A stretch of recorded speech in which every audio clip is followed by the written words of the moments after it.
Welcome back to Established Dominance Fantasy Football. It's time to prepare for the best day of the week. Tonight, we'll preview the Sunday games and help you make some key decisions in your lineups. We're halfway through the season, and there's still time to win this thing, or at least avoid that last place tattoo. Now, let's catch up on significant injury reports from Friday. Nakua injured his knee, but they're claiming he's going to play. Trust but verify Saturday and game day. Love, he's tracking to play. In my opinion, no way he misses this game. This is about establishing his legacy against the number one team in the NFC. He also knows they lose if he doesn't play. He's going to be in. Jackson, don't sweat his rest days. He's going to play. Metcalf, DK stands for don't know when he'll play next, but it won't be this week. He's out. Fant, he's out for a while. IR next. Bucks defense is still hurting, and they're not getting guys back this week. Hunt, he's back at full practice. He should be good. Lockett is healthy, but JSN will probably get more looks. Whittington is questionable. Gibson will play, but he won't get much. Ridley is healthy. He'll play. Polk will play. Spears is out. Pollard is questionable. No practice this week. And this is a scary possibility he doesn't play, leaving Julius Chestnut as a gigantic 20-touch capable waiver wire this week. Grab him now as a handcuff insurance play if you have Pollard, which I do, and I did. Brian Robinson, he's questionable. He was limited all week. Bigsby was questionable, limited all week. ETN is questionable with a game time decision. My gut is he'll be active because Bigsby is questionable, but he probably won't play. Brian Thomas Jr., he's questionable, game time decision. Gabe Davis is questionable. He was limited all week. Daniels is healthy and he'll play. Both Downs and Pittman are back healthy and will play. Goddard is out. Kendra Miller is out. Marshawn Lattimore is out, which I normally don't talk about defensive players, but that makes Carolina receivers a bit more viable this week. Leggett, he's questionable. He was limited all week. Coker could be a viable waiver add here, even though he's a rookie. Tracy, he's cleared protocol and will play. Carr is healthy and will play. Chark is questionable. Cooper's questionable. Zamir White is questionable. Myers is healthy again. He'll play. Moss is doubtful. Disley, he's healthy and will play. Johnston is back. He'll play. Hawkinson, welcome back, dude. He'll play. Devonta Smith is healthy. He'll play. Deontay Johnson on his new team. He's going to play, but how many plays? That's the real question. Will Levis is questionable. Will he start? Who knows? You're going to find out Saturday or even game day. Judy is back. He'll play. Ford is healthy. He's going to go. Njoku is healthy. He's going to go. Thielen, he probably won't play, but it's not official. Jonathan Brooks probably won't play, but it's not official. Higgins is doubtful. Shepard didn't practice for the second day in a row. He might not play. Lazard is on IR. Samuel is questionable, and May is questionable. He was limited all week. Remember to check Saturday's status as well as 90 minutes prior to each game for the last minute updates on these guys, especially the game time decision players. Okay, let's take a look at Sunday's games. In the early window, we'll start off with the Lions and the Packers. Great players want to play in the most important games, and that's why Love is going to play this week, at least in my opinion. This projects as a shootout because he does. If he doesn't start, then it's going to be a ground pound for Jacobs and the rest of the Packers. Detroit's defense continues to get better, and either quarterback will have a tough time in the pocket. Regardless, though, all Green Bay skill players should be started except for Wicks. On the Lions side of the ball, this is a team that every skill player can give you a winning week. Start everyone, including Khalif Raymond, with confidence. Green Bay usually plays tough defense against the pass, so I expect Goff will throw a pick or two, and Green Bay has an advantage playing at home. This is going to be a close game, and everyone will be involved. For the Cowboys-Falcons game, far be it for me to question Vegas oddmakers on this one, but this game has the highest over-under of the week. Dak and CeeDee are both obvious starts, even after the embarrassing loss last week. Maybe Dallas has figured out if they just start throwing the ball and play like they're down 2 touchdowns all the time, then they can actually score. The running game for Dallas is in shambles. Zeke can still punch it in, but he's touchdown dependent. Same with Dalvin Cook, who looks no better. And then Dowdle looks like he's going to be back healthy, but it's really a train wreck to avoid. Cousins is fresh off his huge game versus Tampa. He'll have plenty of opportunities to throw. The running game should have success after the beatdown that Garendo put on Dallas last week. Robinson should roll here with Algier being a risky start with an uncertain volume. Cousins is starting to show the confidence in Pitts, similar to what he had with Hawkinson last year, and Pitts is finally getting his due. That should continue here. London is a must start, but Mooney profiles as a touchdown or bust situation. In the Dolphins-Bills game, Miami has to go into Buffalo and find a way to keep up with the scoring. Now, Tua survived last week, which is awesome, but he looked off. I don't know if he's fully recovered. We all saw what happened last time he had a concussion-plagued season. Now, hopefully, another week allows him to reconnect with Cheetah, who's on a massive scoring drought. Waddle can't seem to get past an uncontested ball, and he's a touchdown-dependent wide receiver. The running game is showing promise, but the TD vulturing by Mostert is frustrating all the H-chain owners out there. Mostert is still a risky play, but it's a solid bet for a touchdown. I'd start all Miami players except for Jonas Smith unless you don't have anyone else. Tua went back to his old self and downgraded looks to the tight end. Now, the Bills, on the other hand, should have a good chance of being productive. All the skill players should be started. Although, don't be surprised if Cook has a mediocre night. Miami can be tough against the run. I wouldn't start Davis until a verifiable timeshare develops, and watch the Saturday report with those wide receivers. Cooper is questionable. This could be a bigger night for Shakir or Coleman if he's out. In the Raiders-Bengals game, the only players I could argue to start for Las Vegas is Bowers and Myers. Myers is really touchdown dependent. He's basically a desperation play. For the Bengals, I'd start everyone except for Moss. He's doubtful, plus he's not getting enough touches. Chase will get his numbers, and Gesicki should have a decent day if Higgins, who is doubtful, sits. But don't be surprised if Burrow struggles here and has an off day. Casey had great success targeting tight ends versus Vegas, and that's why I think Gesicki is a good bet for a touchdown here. In the Chargers-Browns game, Winston's back and spreading the ball around. He makes everyone around him better, even the fans. Except now he faces a top 5 defense in the Chargers. And LA is tough versus the run, so it won't be a picnic for Chubb. I think all of the starters for Cleveland struggle to have a relevant stat line worthy of a start here. Herbert woke up and found McConkey, about time, and they both should have more opportunities for a touchdown in this game. Disley should also get plenty of looks. Expect Herbert to be under duress a lot, and lower your expectations for him. I'd be happy with a 252 and 1 line for him. Dobbins will also have a tough time in this game, but should find some running room and maybe a touchdown, so he's a confident start. In the Patriots and Titans game, the Patriots are fresh off their shocking victory over the Jets, and they travel to Tennessee, who were embarrassed last week in Detroit. For Tennessee, Levis' status is the key. If he plays, Ridley could have a tough day. Another Rudolph start helps everyone. Pollard is the safest start for the Titans. That's if he plays. If he's out, then you need to grab Chestnut off waivers since Spears is already out.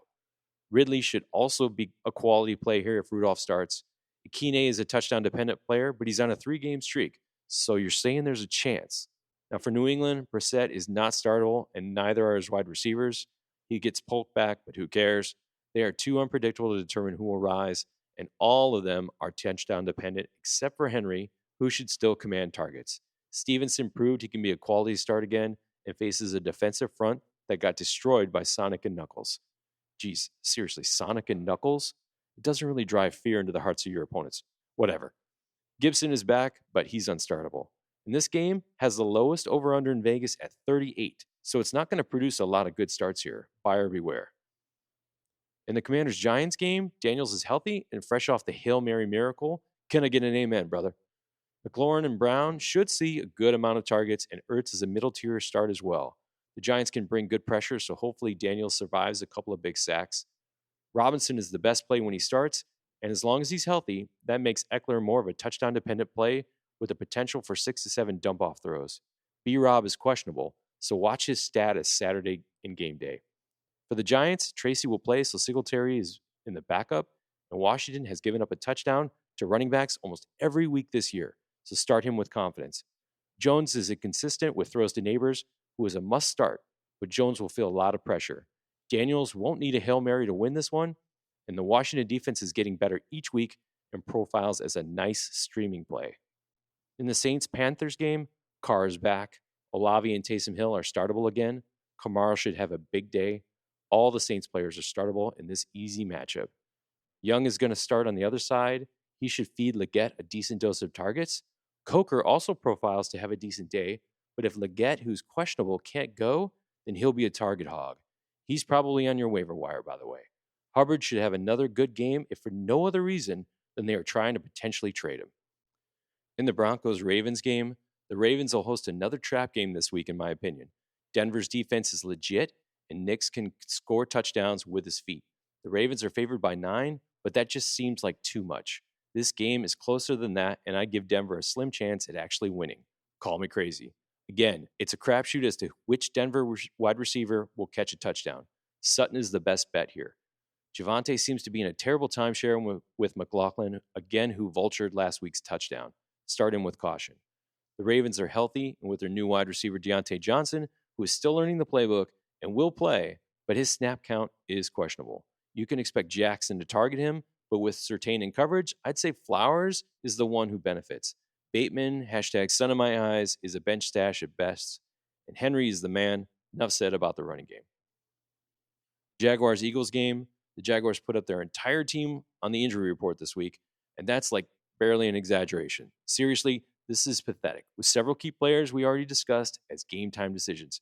In my opinion, Thomas and Bigsby will play. I give Gabe Davis like an 80% chance and Etienne a 50% chance at best as a trade bait running back. Parker Washington will get more looks regardless, but if Thomas or Davis or both don't go, he's a 7 to 10 target wide receiver with upside. Ingram will be the monster target hog in this game. He's a must start. Eagles are healthy across the board. They get Devonta Smith back. He appears to be fine, and they should all have a nice day as far as fantasy starters are concerned, except for Goddard, who is still out. Calcaterra, he's a bye week desperation play for like 3 to 4 catches. In the Bears-Cardinals game, Chicago has everyone healthy and looking for payback after that Hail Mary debacle last week. Swift should have success running the ball. Should be the focus this week after Arizona was able to tie up Miami's receivers last week. Starting Chicago's wide receivers is a risky play. Most are touchdown dependent. Obviously, Moore and Allen are starts, but Kmet is very touchdown dependent. But Dunze, he just can't be counted on week to week unless you're desperate for the bye week. Arizona, they need to get Connor back on track, and he should have success based on how B-Rob played against this defense last week. Harrison will continue to be the focal point and has a similar skill set to McLaurin, who torched Chicago last week. McBride is an obvious start here and will dominate targets once more. In the Rams-Seahawks game, Stafford will look once again to air it out to his favorite duo of Kupp and Nakua, with both of them healthy again. Now, Puka had a knee scare on Thursday, but he should be good to go for this one, according to the coaches, anyway. Williams should dominate on the ground, with Corum getting only a couple carries to spell him. Parkinson grades a little higher here as a tight end play, with Seattle's weakness against tight ends this season. He could profile as a decent streaming option this week. And on the flip side, Geno, he's in trouble again. DK is out. JSN will most likely dominate targets. Lockett will get his usual 4 to 7 looks. Expect Walker to have a better game, but this one could get out of hand like it did last week versus Buffalo, and negative game script may hurt his rushing production, even though the Rams are only favored by 1. Hopefully, he picks up more receptions to make it a nice PPR game if the Rams get out in front early. All right, Sunday Night Football, Colts versus the Vikings. Flacco is again starting. He gets all his wideouts back, plus JT. All of them are starts, even in Minnesota. The Vikings will score plenty. Flacco's going to have to keep up, and he's a wily veteran. Darnold, on the other hand, he faces a crisis of confidence, although what we've been seeing as of late is the true Darnold. But he has a new weapon, like he needed another one, honestly. Hawkinson is back and will play. It's a risky start for Hawk because he's really not in football shape right now. He needs more reps. I'm guessing he's easily going to get targeted, but how many, who knows. Aaron Jones is healthy and should be another workhorse back this week, and I expect JJ to get his usual touches. The question is, do the targets that usually go to Addison now go to Hawkinson? Jury's out. We'll find out soon enough. Cousins knew that Hawkinson was amazing in the red zone, but Darnold needs to show that he's learned that fact. And if I had to guess, Addison will probably lose 1 to 2 targets to Hawkinson, but still be a viable play, though slightly less points than usual. The Colts haven't really faced a stacked receiving core like this, so it will definitely be a test for their defense. On Monday Night Football, the Bucs-Chiefs, the Bucs are still missing the big two, and they'll have to lean on their running backs like they did last week, and K-Dot, and of course, to carry the load. Irving was having issues early in the week, but hopefully he'll play, pending a Saturday surprise. Tucker really isn't a good start unless another running back is hurt. Otten is a premium start, and he'll probably get a lot of attention in the red zone. Shepard is trending to be out, which could make McMillan an even more viable pickup target. He got 7 targets last week, but he's not getting any great red zone looks. Temper your expectations for all the starters here. KC is very difficult to play when they're at home, and it's difficult to hear play calls and audibles, which will affect young players like Irving and McMillan the most. Chiefs, on the other hand, it's a pretty easy read. Hunt's going to get his. Kelsey will probably lead in targets with Hopkins a close second now that he has some time under his belt with the new playbook. Worthy is a sketchy touchdown-dependent streamer, and Gray will get a couple of targets as the second tight end. I say this profiles as Mahomes' best chance at a 4-touchdown day through the air, with the Bucs depleted secondary in shambles and at home. There's the Week 9 preview. There were a lot of big injuries this weekend, and you won't know the status of many of the players until late Saturday, maybe even Sunday morning, 90 minutes prior to the game. So be ready to flex. And speaking of flex, make sure you place your late game players or ones with big question marks into your flex positions to give you a chance to sub out in the event of a surprise injury or an out designation. When in doubt, go with your gut. Now, before we sign out, I want to give a shout out to our men and women in uniform who protect the freedoms we hold dear. Thank you for your service and sacrifice. And finally, thanks for listening. If you enjoyed this episode, be sure to subscribe and follow us on X, YouTube, Apple, Spotify, or wherever you get your podcasts so you can stay up to date on our latest content. And until then, remember, established dominance isn't just a catchphrase, it's a commitment. Are you ready?